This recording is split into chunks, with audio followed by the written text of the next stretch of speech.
네, 정치권 소식 핵심 키워드로 짚어보는 시간입니다. 이종근 시사평론가, 김수민 시사평론가와 정리해 보겠습니다. 두 분 안녕하십니까? 어서 오세요. 네, 첫 번째 키워드 내용 확인해 보겠습니다. 선서도 못한 한덕수 후보자였습니다. 첫 내각 후보자 인사청문회였는데요. 어제가 이제 첫날이었고요.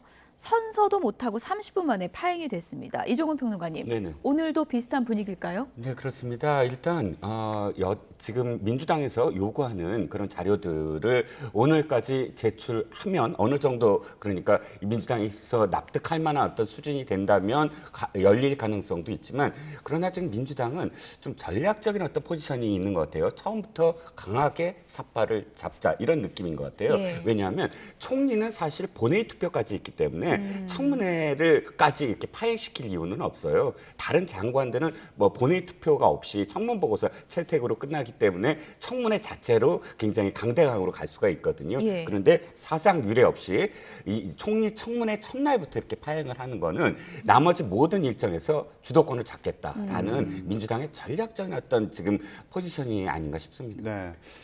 일단 전략적으로 이렇게 청문회 일정 연기를 요구하고 있는 거다 해석을 좀 해주셨는데 일단 표면적으로 볼 때는요. 민주당과 정의당에서는 자료 제출이 부족하다 이렇게 얘기를 하고 있고요. 국민의힘에서는 이거 낼 수 없는 자료까지 과도하게 요구하고 있다 이런 상황이거든요. 이 상황은 어떻게 보세요?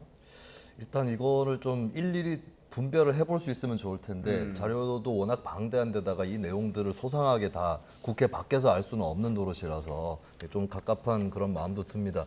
일단은 이제 자료의 양수 자체가 많은 것은 사실로 보여집니다. 문재인 정부에서 지명되었던 국무총리 후보자들에 비해서 한 서너 배 정도 많은 양이다라고 알려져 있는데 물론 여기에 대해서 민주당이나 정의당 입장에서는 그동안의 한덕수 후보자에 대한 여러 의혹이 불거졌기 때문에 의혹이 많기 때문에 자료 제출 네. 요구량도 많은 것이다 라고 얘기는 하고 있습니다. 근데 어쨌든 서너 배라고 하는 양 자체는 대단히 많다라고 볼 수가 있겠고요.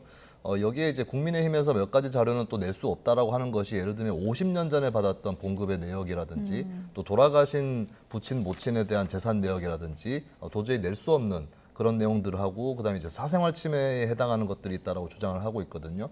여기에 대해서 이제 어느 정도는 좀 더 분별이 좀 필요하지 않는가 그렇게 보여지고요. 이게 청문회가 예정대로 좀 열리기 위해서는 양쪽에서 조금씩 물러나야 되는 그런 상황이 또 필요할 것 같은데 현재로서는 굉장히 강대강 대치 국면이 벌어지고 있다 이렇게 볼 수 있겠습니다. 그리고 앞서 말씀 주셨지만 자료 제출이라고 하는 좁은 주제 때문에 이렇게 파행이 되고 있다라고 해석할 수도 있겠지만 보다 큰 차원에서의 전략적인 측면도 분명히 있을 것이다. 이거는 저도 동감을 하는 바고요. 왜냐하면은 지금 18개 부처의 장관 후보자 같이 지명이 되어 있는데 장관 후보자에 대해서는 국회가 개입을 해가지고 임명을 동의안을 부결시킨다거나 이런 것이 불가능합니다. 그러다 보니까 이것을 좀 연계해가지고 일단은 한덕수 후보자에 대해서도 나중에 설령 가결을 시킨다 할지라도 대충 뭐 그냥 이대로 보내지는 않겠다라고 하는 그런 전략적인 의도가 여기도 좀 관철이 되고 있다고 볼 수 있겠습니다. 예정은 이제 잠시 뒤 오전 10시부터인데 오늘 국회에서 어떤 상황이 벌어질지는 저희가 지금 예측할 수가 없는 그런 상황인 것 같고요. 어쨌든 민주당이 지금 삿바 싸움에서 강하게 그립을 잡는다고 했을 때 일단 민주당이 동의를 해줘야 되는 문제잖아요, 총리는. 그러면 국민의힘 같은 경우에는 지금 일정을 연기하자라고 민주당이 계속 주장을 하면 받아들일 수밖에 없는 상황인 건가요? 사실 그러니까 이 총리는 맞습니다. 그 말씀이 맞는 게 뭐냐면 장관 후보자는 아마도 문재인 정부가 하던 대로 뭐 해도 큰 어떤 무리는 없을 거예요. 예를 들자면 다시 한번 뭐 이 일정을 잡아서 국회에 다시 요구를 하고 국회가 청문 보고서 안 하면 임명을 하는 그 수순이 문재인 정부 들어선 34명, 장관급 인사만 34명이었거든요. 그런데 총리 후보자를 처음부터 청문회 일정부터 이렇게 틀어지고 합의를 요구하면서 늘어뜨리면 나머지 일정도 전부 다 늘어질 수밖에 없어요. 그러면 국민의힘 입장에서는 사실상 청문회부터 이 여당에 무슨 카드를 또 내줘야 되고 이런 협상에서 계속 끌려다닐 수밖에 없거든요. 그런데 또다시 생각해 보면 이건 진짜 초유의 일이에요. 역대 정부에서 이 총리로 임명돼서 일단 임명 동의안을 냈는데 청문회 일정을 처음부터 파행시킨 건 물론 하루 연기까지는 가능합니다. 그런데 예. 지금 오늘 어떻게 될지 모르겠지만 네. 일주일 지금 요구하고 있거든요. 아. 그건 일단 법을 어기자라는 얘기예요. 예. 뭐 법을 어긴다고 해서 무슨 큰일이 날 건 아니지만 그러나 불법으로 뭐 이 임명 동의안을 연기시켰다라는 그 기록은 법이라는 났거든요. 게 지명된 이후 그 20일 기한 이내. 20일 이내 그 기한 말씀이신 예, 거죠? 청문회를 열어서 이 본회의까지 어떤 일정을 딱 잡아야 돼요. 근데 어쨌든 그런 기록이 남더라도 일주일 연기하자라고 지금 이야기하는 건 여러 가지 요인들이 지금 함께 맞물려 있는 것 같아요. 청문회는 사실 열어도 되거든요. 청문회 열어서 비판하고 다 따지고 그 다음에 본회의에서 부결시킬 수 있는 지금 이 국회 의석수를 갖고 있으니까요. 예. 네. 지금 이제 원래 계획대로 청문회가 열리려면 10여 분 정도밖에 안 남았거든요. 그 전에 여야가 극적으로 뭐 이 청문회 일정을 좀 연기하자 이러는데 합의를 할 수도 있을까요? 일단 바로 단시간에 합의하기는 좀 어려울 것 같고요. 일단 양쪽의 논리가 부딪힐 수밖에 없겠죠. 국민의힘 입장에서는 자료 제출에 대해서는 충분히 할 만큼 했고, 그리고 어제도 열지 못하지 않았느냐라고 하는 그 논리가 남을 수밖에 없겠습니다. 그리고 법정 시한 20일 안에 인사 요청안이 들어온 20일 안에 마쳐야 된다라고 하는 이 법정 시한이라는 이 명분 또 국민의힘 입장에서는 많이 활용을 해서 오늘 내로 속개를 해야 된다라고 하는 논리로 쓸 것이고요. 근데 민주당 입장에서는 이미 5월 초까지로 이걸 연기하자는 제안까지도 했습니다. 그렇다면 오늘 해야 된다라고 하는 거에 구애받을 필요가 없는 것이고, 또 결국에 총리 임명 동의안이 국회에서 통과가 돼야 되는데 국회 다수파 입장에서 조금 더 느긋한 처지일 수 있는 거거든요. 예. 그렇다면은 오늘 이렇게 오전에 청문회 속개에 대해서 합의를 하고 할 그럴 가능성은 상당히 낮아 보인다라고 하는 게 제 관측입니다. 단순한 기싸움 같으세요? 아니면 총리 후보자에 대한 부결로 가닥을 잡은 것 같으세요? 두 가지가 다 저는 작용을 하고 있다고 봅니다만 그러나 후자는 사실상 18명의 장관급 후보자 청문회하고 맞물려 있는 것 같아요. 예. 그러니까 지금 이 국민 여론도 지금 지켜보면서 예를 들자면 한동훈 법무부 장관을 비롯해서 정호영 보건복지부 장관 후보자를 낙마를 시켰을 때 플러스 알파 또 몇 명을 더 낙마를 시킬 수 있는가 예. 거기에 따라서 또 한덕수 총리에 대한 어떤 문제도 연계가 되고요. 또 한덕수 전 총리와 관련돼서는 사실상 능력과 관련돼서 이미 민주당에서 검증을 받았다라는 논리도 있어요. 즉 한덕수 국무총리가 국무조정실장이었을 때 예. 노무현 대통령 당시에 당시 총리가 이해찬 총리였거든요. 근데 실제로 이해찬 총리가 노무현 대통령에게 이 국무조정실장 한덕수 국무조정실장의 능력이 출중함으로 부총리로 임명해달라라고 해서 부총리가 된 사례가 있어요. 그러면 능력에 대해서는 어쨌든 노무현 정부부터 인정을 받았기 때문에 지금의 그 이후에 어떤 사생활이라든지 혹은 또 이 치부라든지 이런 문제들에 관련된 국한돼서 얘기한다면 이미 1090건의 79%의 지금 자료를 제출을 했다고 한다면 네. 어느 정도 타협해 줄 수도 있는 거거든요. 청문회장에서 이야기하자라고도 예. 할 수 있는데 네. 앵커님이 아까 지적하셨듯이 두 가지 요인 중에 앞에 부분 정치적인 어쨌든 그런 삽바 싸움, 기싸움이 많이 작용을 하고 있다라고 봐야 네. 되겠죠. 근데 또 민주당이나 정의당 입장에서 생각을 해보면요. 이게 일정 연기에 합의하지 않은 상태에서 오늘 만약에 청문회가 그대로 열린다면 청문회장에서 뭐 질의를 할 기회도 스스로 포기하는 거잖아요. 예, 이거는 또 안 좋은 거 아닙니까? 네, 근데 이제 청문회를 속개를 내서 국민의힘 단독으로 계속 의사 진행을 할 경우에는 민주당이나 정의당이 청문회에서의 어떤 질의라든지 이런 기회를 잃는다고 볼 수 있겠지만 현재 청문위원 중에 13명인데 그중에 8명이 민주당, 정의당 소속이거든요. 8명을 빼고 그냥 계속 할 수 있겠느냐. 그러니까 우리가 들어가지 않는다면 이 청문회는 그렇게 속개가 될 수 없을 것이고 국민의힘 입장에서 그냥 단독으로 밀어붙일 수만 없을 것이다. 그렇게 또 생각을 하는 거겠죠. 그리고 자료 제출이나 이런 것들에 대해서 한번 쟁점이 형성이 됐고 또 이것 때문에 차질이 빚어졌기 때문에 이왕에 이렇게 된 거 조금 더 시간을 두고 하자. 그리고 제출에 대해서도 자료 몇 가지를 더 요구를 하는 그런 시간이 필요하다 이 논리로 나올 것이기 때문에 예. 일단은 거기 청문회 들어가는 것에 응하지 않는다 할지라도 본인들의 기회가 없어진다 이렇게 판단을 하고 있지는 않는 것으로 보입니다. 어쨌든 뭐 10분 정도 뒤에 시작되는 것이 예정이 돼 있는 건데 저희가 그 시간이 되면은 현장 연결해서 상황을 좀 보여드리도록 하고요. 이종훈 평론가님, 지금 이렇게 기싸움을 하는 배경에 하나의 키워드가 검수완박이잖아요. 그래서 지금 조금 전에 속보가 잠시 뒤 10시 반에 국회의장 주재로 여야 원내대표가 만난다고 하더라고요. 그러면 국민의힘 재논의하자 요청 이 부분에 대해서 원내대표가 얘기는 좀 해본다는 얘기인가요? 그렇죠. 볼까요? 일단 국회의장이 예. 중재안과 관련돼서 그러니까 민주당 쪽, 그러니까 그 국민의힘 쪽 원내대표가 재논의를 하자라고 제안을 하지 않았습니까? 예. 그럼 박병석 의장 입장에서는 어쨌든 그 재논의를 하자는 그 논의를 해보자라고 지금 불렀을 거예요. 그런데 뭐 민주당이 당연히 받아들이지 않을 가능성이 있지만 그럼에도 불구하고 박병석 의장이 미국, 캐나다 일정까지 지금 보류하면서 중재안을 만들어내지 않았습니까? 예. 그러면 재논의할 수 있는 어떤 가능성에 대해서 오늘 일단 타진을 해보는 그런 만남인 것 같아요. 하지만 결과가 어떨지는 결과는 사실 부정적이에요. 그러니까 왜냐하면 국민의힘이 뭔가 카드를 내놔야 되거든요. 그러면 예. 재논의를 하려면. 근데 그 카드라는 게 사실 굉장히 희박해요. 그러니까 이게 다 연계돼 있잖아요. 청문회도 사실은 예. 별개이긴 하지만 청문회 그렇죠. 말씀하셨을 때 연계돼 있고 연계돼 있고 하다 보니까 무엇인가를 내놔야 저쪽에서 들어줄 텐데 그 무엇인가가 과연 무엇일까? 왜냐하면 권성동 원내대표가 이미 리더십을 잃어버렸거든요.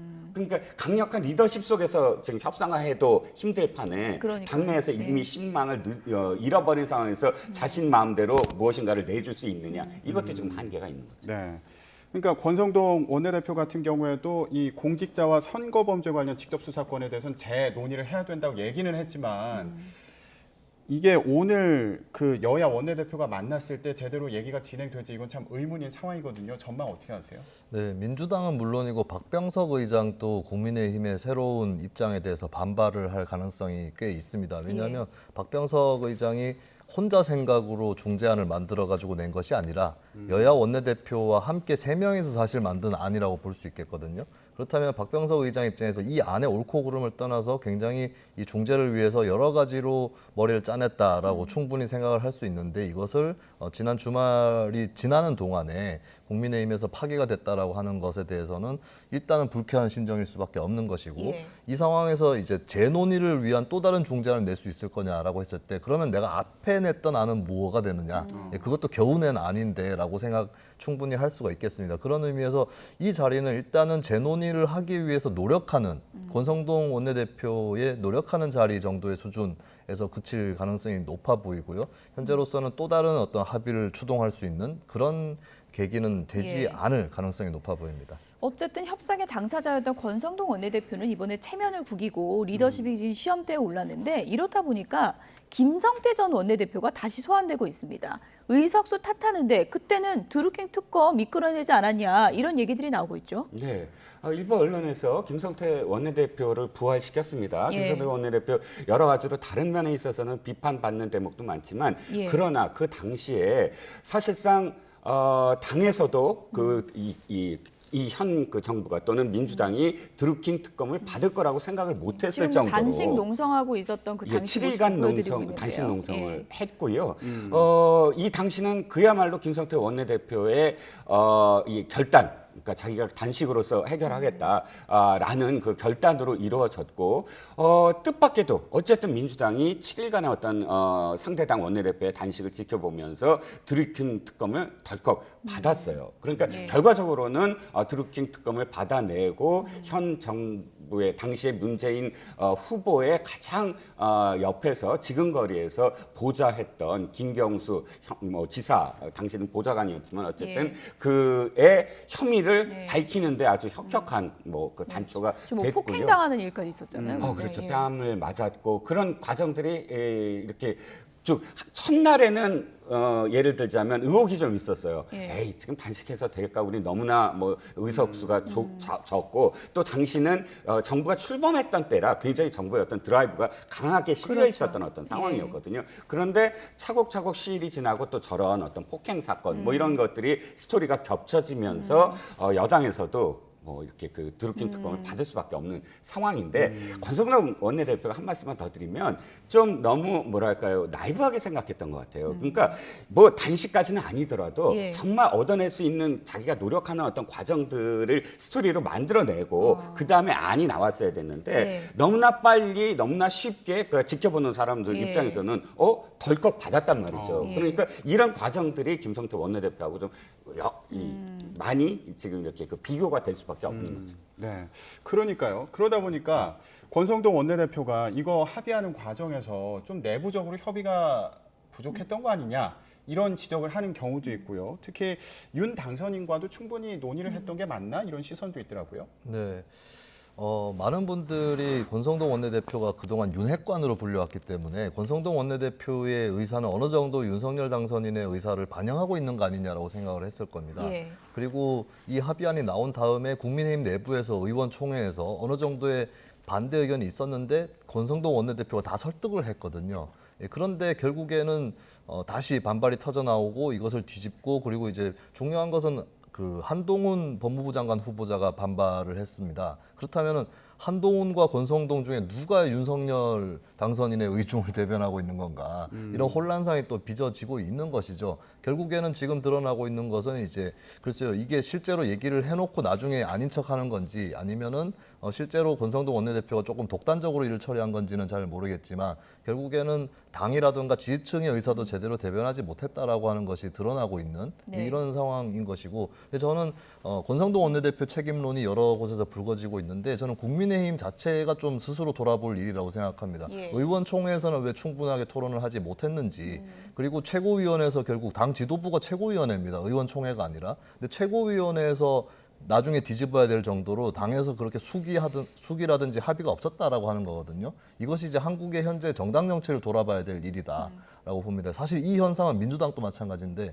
민주당도 비대위원 중에 과반수 이상이 검수완박을 이렇게 졸속 추진해서는 안 된다라고 의견을 피력을 했는데도 의원총회에서 좀 독조해가지고 만들어진 거거든요. 결국에 거대 양당이 다 의원총회 중심의 정당이 되어버렸다라고 예. 하는 것도 좀 크게 돌아봐야 될 것 같습니다. 권성동 원내대표가 윤석열 당선인에게 급한 면담을 요청해서 30분 동안 만났다 그러잖아요. 이건 네. 어떤 의미일까요? 그 인수위 통이동 사무실에 와서 기자들이 질문에 답하지도 않고 들어갔고 예. 나와서도 답을 하지 않았던 거로 보입니다.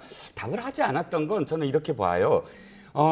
이게 정당 정치잖아요. 인수위 대변인, 배현진 대변인도 그렇게 얘기했습니다. 이 부분은 정당에서 할 일이다. 그러니까 아직 취임하지 않은, 그러니까 대통령도 아니고 취임하지 않은 인수위나 당선인 입장에서 이것을 왈가왈부할 수 없다. 개입을 할 수 없다. 오늘 그렇게 표현을 했거든요. 그러니까 사실상 이 모양새, 원내대표가 인수위에 와서 당선인에게 무엇인가를 보고하는 모양새도 사실 그렇게 적절해 보이지는 않아요. 그렇기 때문에 무슨 이야기를 했고 무슨 얘기를 들었다라는 그런 말이 나중에 정치적인 또 파장을 일으킬 수도 있어서 아마 답을 하지 않았던 것 같고, 그것과 관련해서 어쨌든 배현진 대변인은 개입을 하려고 하는 것이 아니라 예. 어쨌든 이 어떤 돌아가는 상황에 대한 그 정확한 보고를 받았다. 이렇게 선을 좀 그었습니다. 네. 예. 자, 검수완박 관련 법안을 둘러싸고 여야 간의 대치가 이어지고 있는 상황인데 오늘 이제 잠시 후면 한덕수 국무총리 후보자의 인사청문회가 진행이 됩니다. 이제 이틀째를 맞이했는데요. 의원들이 이제 조금씩 들어오는 것 같기도 하고요. 아직 자리에 앉은 모습은 볼 수가 없네요. 어제도 민주당과 정의당 의원들이 불참했고 강병원 의원이 의사진행 발언을 통해서 자료를 왜 내지 않느냐 이렇게 강력하게 항의한 바가 있는데 네. 오늘은 청문회가 예정대로 이뤄질 수 있을지 좀 지켜봐야 될 것 같고요. 한덕수 총리 후보자는 지금 착석을 하고 있는 것 같습니다. 네. 자, 주호영 인사청문 특위위원장도 자리에는 앉아 있습니다. 하지만 민주당과 정의당이 오늘도 이제 불참할 것으로 지금으로서는 예상이 되는 네, 상황인데 지금 좌석이 좀 비어 있는 것 같죠. 예. 윤호중 민주당 비대위원장 같은 경우에는 자료 없이 자리 없다. 노 검증이면 노 인준이다. 그러면서 자료 제출이 미비한 만큼 인사청문회를 연기해야 된다. 이런 주장을 민주당에서는 계속 하고 있는 상황입니다. 네, 첫 내각 후보자 인사청문회 어제 30분 만에 이제 파행이 됐고요. 한덕수 총리 후보자는 선서도 하지 못한 채 청문회가 이제 파행으로 끝났습니다. 오늘도 민주당과 정의당은 불참하겠다 이런 입장을 밝힌 상황에서 청문회가 여야 합의하에 지금 연기가 될지 아니면 오늘 강행이 일단 될지 이 부분도 저희가 좀 지켜봐야 될 것 같습니다. 네. 자, 민주당에서는 자료 제출이 미비하다 이렇게 얘기를 하고 있고요. 국민의힘에서는 낼 수 없는 자료까지 과도하게 요구를 하고 있다 이런 상황인데 어제 같은 경우에는 강병원 민주당 간사가요. 한 8분 정도 이 부분에 대해서 지적하는 발언을 한 이후에 퇴장을 했거든요. 오늘은 어떤 식으로 진행을 할지 궁금한 상황입니다. 평론가님, 오늘 같은 경우에 민주당과 정의당에서 들어와서 의사진행 발언을 할 가능성도 있을까요? 일단 그건 여론전이잖아요. 우리가 왜 지금 파행을 겪을 수밖에 없는가에 대한 여론전을 아마 펼칠 겁니다. 강병원 간사도 그것 때문에 와서 한 7분간을 이야기한 건 당연히 카메라가 지금 돌아가고 있고 국민들에게 이런 어떤 그 이유, 그러니까 자료 제출을 왜 받아야 되는가 그 이유를 아마 설명했던 것 지금 같고요. 주호영 청문특위위원장의 발언이 시작될 것 같습니다. 들어보겠습니다. 잠깐만요. 우선 진행만 해놓고 하도록 하겠습니다. 오늘 이 인사청문회는 KBS, MBC, SBS, OBS 그리고 국회 방송에서 생중계하고 있음을 안내해드립니다. 어제는 자료 제출 문제로 민주당과 정의당이 회의에 참석하지 않아서 인사청문회가 제대로 진행되지 못했습니다. 회의를 원만히 진행할 책임을 진 위원장으로서 국민 여러분들께 송구스럽다는 말씀을 드립니다. 인사청문회가 정상적으로 진행될 수 있도록 후보자 측에 민주당과 정의당에서 요구한 자료 중에 추가로 제출 가능한 자료는 빨리 제출할 것을 촉구하였고 또한 간사 간 협의도 계속해 주실 것을 부탁드렸습니다. 국민의힘과 민주당 양 간사님들이 그동안 간사 간 협의 진행 과정에 대해서 말씀을 해주시고 계속해서 회의 진행과 관련하여 발언하실 위원님이 계시면 발언해 주시기 바랍니다. 예, 의사 진행 발언 5분간 안에 해주시기 바랍니다. 예, 배진교님도 의사 진행 발언 있으시고, 그래 하겠습니다. 예. 네, 성일종 의원입니다. 국무총리 후보자님에 대한 인사청문회가 법정 기간 내에 이루어지지 못하고 또 양당 간의 협의가 불비해서 국민들한테 제대로 청문회 모습을 보여드리지 못해서 죄송하다는 말씀을 드립니다. 오랜 국회의 전통이 법정 기일을 지키는 것임에도 불구하고 이 아름다운 전통이 이번에는 깨질 것 같습니다. 다시 한번 죄송하다는 말씀을 거듭 드립니다. 국가의 운영은 여야가 따로 없습니다. 야당은 늘 국가에 함께 가는 동반자이고 또 비판의 목소리를 듣고 그리고 야당이 주는 대안들을 여당은 늘 함께 해야 한다고 생각을 합니다. 이 청문회 또한 야당의 목소리가 굉장히 중요합니다. 국민께서 듣고 싶은 것만큼 묻고 싶은 것만큼 또 야당 의원님들을 통해서 기회가 보장되어야 한다고 생각을 합니다. 여당에서 새로운 제안들이 있었습니다. 어제부터 회의가 중단이 됐었고 또 오늘 하루만 가지고도 어렵기 때문에 새로운 의사 일정을 양당 간사가 협의를 해서 앞으로 이 부분을 조정해서 새로 청문회를 열었으면 좋겠다라고 하는 강병원 간사님의 요청이 있었고 또 그런 부분을 저희가 다시 한번 신중하게 검토를 해야 될 시간이 되지 않나 싶습니다. 따라서 오늘 회의는 강병원 간사님 요청도 있고 해서 여러 가지 여야 간의 새로운 일정으로 협의를 하는 것이 오히려 이 청문회를 여야가 함께 국민한테 잘 보여드릴 수 있는 기회가 되지 않겠나 싶어서 오늘 위원장님한테 말씀을 드리고자 합니다. 야당과 함께 할 수 있도록 이 회의를 양당 간에 협의를 할 수 있도록 해주시고 또 새로운 일정이 잡히면 또 양당 간의 협의를 맞춰서 국민들한테 보고를 드릴 수 있도록 하겠습니다. 따라서 오늘 회의를 우리 위원장님께서 양당 간에 협의할 수 있도록 시간을 좀 배려해 주시고 또 그에 관련되는 모든 회의 일체를 위원장님한테 보고 드리면서 새로운 일정을 좀 잡을 수 있도록 배려해 주십사는 말씀을 드립니다. 이상입니다. 배진교 위원님께서 의사진행 발언을 먼저 신청하셨습니다만 양해해 주시면 민주당 간사인 강병원 의원께서 간사로서 하실 말씀이 있다고 하니까 먼저 발언 기회를 드리도록 괜찮습니까? 강병원 의원님. 예, 저도 그 더불어민주당의 간사로서 국민들께 이런 모습을 보여드린 것에 대해서 송구스럽게 생각합니다. 하지만 우리 국민들께서 저희 당에게 맡기신 책무가 아니라 국회에 맡기신 책무가 있습니다. 그 책무는 바로 새 정부의 총리 후보자에 대해서 국민의 눈높이에서 그리고 공정과 상식의 잣대로 꼼꼼하고 철저하게 후보자 관련된 의혹이나 이런 부분들을 검증하라는 것을 국회의 책무로 저는 맡기셨다고 생각합니다. 그러기 위한 민주당과 정의당의 충정으로 국민 여러분들께서 이해해 주실 것이라고 저는 믿습니다. 참 안타깝습니다. 어저께도 우리 한 후보자께서 입장문을 발표하셔서 이곳에서 민주당, 정의당 의원들이 요청한 자료에 대해서 충실하게 다 제출을 했다, 소명을 했다 이런 말씀을 하셨는데 그 중에 한 3가지 정도를 제가 예시를 들었을 뿐입니다. 근데 그 딱 3가지에 대해서만 미흡하게나마 자료를 제시하셨습니다.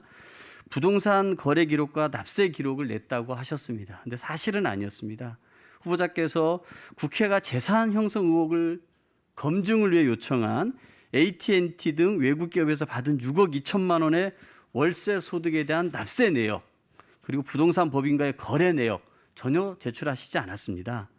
배우자 미술품 거래 내역도 다 냈다고 했는데 그 작품을 유수의 기업들이 구매하는 과정에서 이해 충돌의 문제 그리고 혹시 우리 한덕수 찬스는 없었냐는 것이었습니다. 저희가 요청한 것이.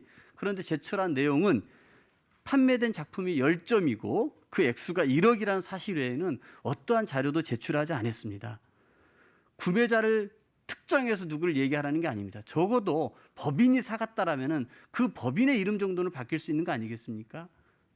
그리고 잠원동 갤러리 우덕에서 전시회를 12년에 하셨고 일조원 갤러리 전시회는 21년에 있었습니다. 이 도록을 달라고 하는 것에 대해서도 사생활 보호를 이유로 제출하지 않았습니다. 저는 후보자께서 정말 국회의 검증에 대해서 진정으로 제대로 한번 받겠다라고 하시는 것인지 진정성을 의심할 수밖에 없었습니다. 백미는 김현장 법률사무소 업무 내역을 제출했다는 대목입니다.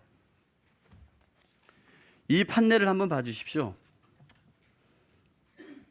김현장이 업무 내역을 줄 수 없다면 후보자께서 직접 업무 내용을 작성해서 제출하라고 요청해서 받은 서류입니다.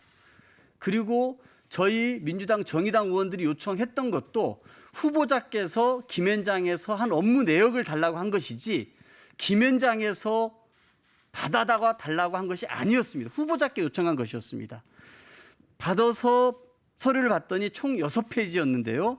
별첨한 영문 연설문을 빼면 고작 A4 한 장 반이었습니다.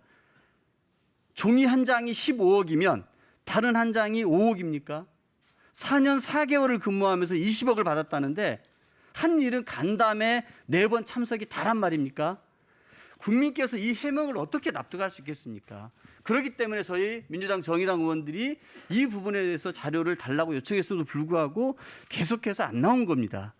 후보자께서 총리 이력을 돈벌이 수단으로 사용한 정관 예우의 끝판왕입니까? 아니실 거라고 믿습니다. 저는 이런 부분에서 후보자께서 적극적으로 한번 임해 주시면 좋겠고요.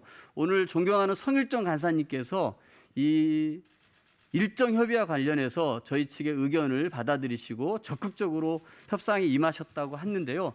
저희도 이 성일정 의원님의 말씀에 감사드리고 저희도 이 정말 국민적 의혹이 제기되는 핵심 사안에 대한 자료로만 한정을 해서 후보자 측에 요청을 하겠습니다. 그리고 그 부분 가지고서 성일종 간사님과 일정까지 함께 전향적으로 협상에 임하겠다는 그런 말씀을 드립니다. 이상입니다. 예, 다음은 정의당의 배진교 위원님 발언해 주시기 바랍니다. 네, 정의당 배진교입니다. 먼저 어제와 오늘 국무총리 인사청문회가 제대로 진행되고 있지 못한 점에 대해서 국민 여러분들께 송구한 마음으로 이 자리에 앉아 있습니다. 어제 전체 회의에서 존경하는 성일종 간사님과 국민의힘 의원님들께서 민주당과 정의당의 야당 의원들이 국무총리 후보자에게 무리한 자료 요구로 청문회를 방해하고 있다고 이야기를 하시는 걸 제가 들으면서 오늘은 직접 참석해서 얼마나 후보자가 자료 제출에 불성실한지 또 왜 인사검증이 이대로는 될 수 없는지에 대해서 국민 여러분들께 직접 이야기 드려야겠다는 마음으로 이 자리에 나왔습니다. 민주당 의원님들이 요청하신 내용은 구체적으로 모르겠습니다만 저와 상황이 비슷하리라고 생각합니다. 본 의원이 요구한 자료 중에 후보자가 제출하지 않은 자료만 정리해 봤습니다. 과연 제가 무리한 요구를 한 것인지 아니면 정당한 요구에 후보자가 비협조하고 있는 것인지 국민 여러분들께서 듣고 판단하시리라 생각합니다. 대표적인 거 몇 가지만 얘기 드리도록 하겠습니다. 먼저 후보자의 재산 축적 형성 과정에 많은 의혹이 있습니다. 그래서 여러 가지 자료 요청을 했는데 외화와 관련된 자료는 전부 개인정보 활용 비동의로 제출이 안 됐습니다. 후보자와 배우자의 외화 거래 내역은 존경하는 우리 성일종 의원님, 전주혜 의원님, 최용두 의원님께서도 요청하신 자료입니다. 외화 송금 내역, 외화 저축 현황, 해외 계좌 개설 현황 등 외화 관련 자료는 하나도 안 내셨습니다. 이게 정말 의미 없는 자료입니까? 이게 무리한 요구입니까? 아니 그렇다고 한다면 국민의힘 의원님들께서는 왜 요청하신 겁니까? 또 국민 여러분들께서 관심이 높은 부동산 문제와 관련해서 주택자금 등을 대출받지는 않았는지 LH와 주택금융공사의 관련 자료를 요청했는데 이것도 개인정보 활용 비동의에서 자료 확인이 안 되고 있습니다. 가장 중요하게 문제 제기되고 있는 것이 이해 충돌 문제입니다. 종로 주택 매입과 임차 과정에서 외국계 회사와 계약해서 6억 넘게 임대 수익을 올리셨는데 후보자와 회사 모두 너무 오래되어서 없다는 거잖아요. 그래서 저희가 관할구청인 종로구청에 임대차 계약 신고 사항이 있는지 자료 요청을 했습니다. 그런데 이것도 개인정보 활용 비동의를 해서 부동산 관련해서 아무 문제 없으시다면서 왜 자꾸 이런 문제에 대해서 비동의를 하시는지 떳떳하시다면 자료 제출 비동의하실 이유가 없는 거 아니겠습니까? 이뿐만이 아닙니다. 후보자와 배우자의 관련 정보를 모두 살펴봐야 현황을 제대로 파악할 수 있지 않겠습니까? 그래서 배우자와 관련된 자료 요청을 했는데 대표적으로 이런 겁니다. 최근 5년간 관세 신고한 내역을 요청했습니다. 후보자는 신고 내역이 없다고 말씀하셨습니다. 그러면서 배우자는 개인정보 활용 비동의로 자료를 제출할 수 없다고 합니다. 아니 배우자 이름으로 수입하고 해외 가서 물건 구입해서 들어오면 그건 어떻게 확인이 가능합니까? 당연히 이런 정보는 배우자 것도 확인해 봐야 하는 것 아니겠습니까? 아주 기본적으로 확인해 봐야 하는 정보도 배우자라는 이유로 개인정보 활용을 다 비동의하고 있습니다. 배우자의 출입 기록, 쌀 직불 수령 현황, 건강보험료 납부 현황, 주식거래 내역, 국민연금 납부 현황, 논문 등재 등 현황 등입니다. 아니 이게 정말 무리한 자료 제출 요구입니까? 저는 기업의 영업비밀, 서류 보존 기간이 너무 오래된 것 이런 건 제출이 어려울 수도 있다고 생각합니다. 제가 문제를 삼는 것은 자신 후보자와 배우자가 개인정보 활용 비동의로 관련 자료 제출을 방해하고 있다고 생각할 수밖에 없는 문제입니다. 제가 이게 저희 의원실이 요청한 자료인데요. 후보자와 관련해서 11건, 배우자와 관련해서는 22건입니다. 아니 이게 과연 대한민국의 국무총리를 하시겠다는 분이 청문회를 임하는 태도로 과연 온당한지 묻지 않을 수가 없습니다. 그리고 김현장은 자료를 냈다고 하는데 20억을 받으시고 4년을 근무하셨다고 되어 있습니다. 그런데 제출된 서류 내역을 보면 달랑 4건입니다. 그러면 한 건당 5억을 받으셨다는 얘기인데 이게 상식적으로 납득이 안 되는 문제 아니겠습니까? 이렇게 부실한 자료로 인사청문회를 제대로 진행할 수 없기 때문에 후보자에게 자료를 보완할 충분할 시간을 드리려고 지난주에 기자회견만 3번을 했습니다. 그럼에도 자료 제출 동의를 하지 않았고 결국 인사청문회가 파행이 되었습니다. 과연 누구에게 책임이 있는 겁니까? 마이크를 넣어드리세요. 1분 넣어드리세요. 저는 이번 청문회에서 후보자와 배우자가 개인정보 활용 비동의로 자료 제출이 안 되는 경우는 없어야 된다고 생각합니다. 마지막으로 우리 인사청문위원회에서 위원으로 함께 활동하고 계시는 국민의힘 의원님들께도 부탁의 말씀 드리겠습니다. 앞서 이야기 드린 대로 제출되지 않는 자료에는 국민의힘 의원님들도 요청하셨던 자료들이 있습니다. 의원님들이 요청하신 자료도 똑같이 제출 안 하고 있는 상황이잖아요. 우리가 함께 요구한 자료가 그렇다고 한다면 무리한 자료 요구라는 말입니까? 요구에 거부하고 있는 후보자가 자료 제출을 할 수 있도록 바로 잡아주셔야 하는 역할이 바로 국민의힘 의원님들 역할 아니시겠습니까? 마치 야당이 근거 없이 청문회를 방해하고 정부의 발목 잡는다는 식으로 몰아붙이시는 것은 지금 상황을 더욱 어렵게 만드는 일이라고 생각합니다. 국민의힘 의원님들께서도 후보자가 책임 있는 자세로 청문회에 나설 수 있도록 여당의 의원으로서 역할을 해주시기를 다시 한번 예, 정리해 주시죠. 예. 더 발언하실 위원님 계십니까? 예, 김미애 위원님 3분간 드리도록 하겠습니다. 의사진행 발언입니까? 예, 3분간 드리도록 하겠습니다. 인사청문회법상 요구하는 자료는 특정되어 있습니다. 근데 우리가 인사청문회만 있으면 사실 정책 검증보다 도덕성 검증이라는 이유로 신상털기로 가지 않냐 하는 이런 의구심이 많았고, 그래서 문재인 대통령도 4주년 특별연설 기자회견에서 무한주기식 청문회 제도로는 좋은 인재를 발탁할 수 없다. 도덕성 검증 부분은 비공개로, 공개된 청문회는 정책과 능력을 따지는 정책 검증을 하는 청문회로 개선되길 바란다고 하셨습니다. 또 이재명 민주당 대선 후보 역시도 후보 시절에 도덕성 검증과 능력 검증을 분리해서 하자. 도덕성은 비공개로 능력은 철저히 공개하자라고 했습니다. 그 취지가 과연 국무총리로서 국정 수행 능력이 있는지 그걸 검증하고자 함이라고 저는 봅니다. 그리고 말씀드리지만 우리 국민의힘에서도 상당한 자료 제출을 요구했습니다. 저 역시도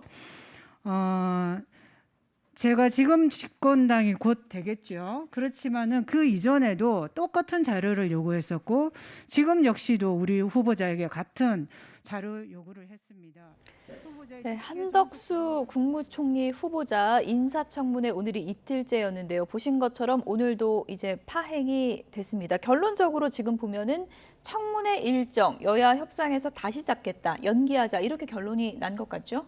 네, 그렇다고 봐야 될 것 같고 일단은 이제 의사진행 발언을 통해서 각 당의 관계자들이 왜 우리가 청문회에 들어오지 않았는지 이 부분은 이제 민주당, 정의당이 설명을 한 것이고 국민의힘 입장에서는 정해진 시한을 지켜야 되고 그렇지 못해서 유감이다라고 얘기를 했습니다. 그러니까 모든 관계자들이 국민에 대해서는 유감 표명과 이제 사과를 했지만 그 이유는 각각 다른 그런 모습을 보였고요. 근데 어쨌든 간에 손뼉도 마주쳐야 소리가 나는 것인데 한쪽에서 불응을 하고 있고 또 한쪽에서 불참하고 있는 쪽이 수가 좀 더 많기 때문에 청문회가 빠르게 속개가 돼서 뭐 법정 시한을 지킨다거나 이렇게 되는 것은 어렵게 됐다라고 하는 것을 또 한번 보여준 것 같습니다. 네, 이제 여야가 새로 일정을 잡기로 했으니까 또 이 과정에서도 자료 제출이 뭐 변수가 될지 지켜보겠습니다. 일정이 또 정해지는 대로 저희가 전해드리기로 하고요.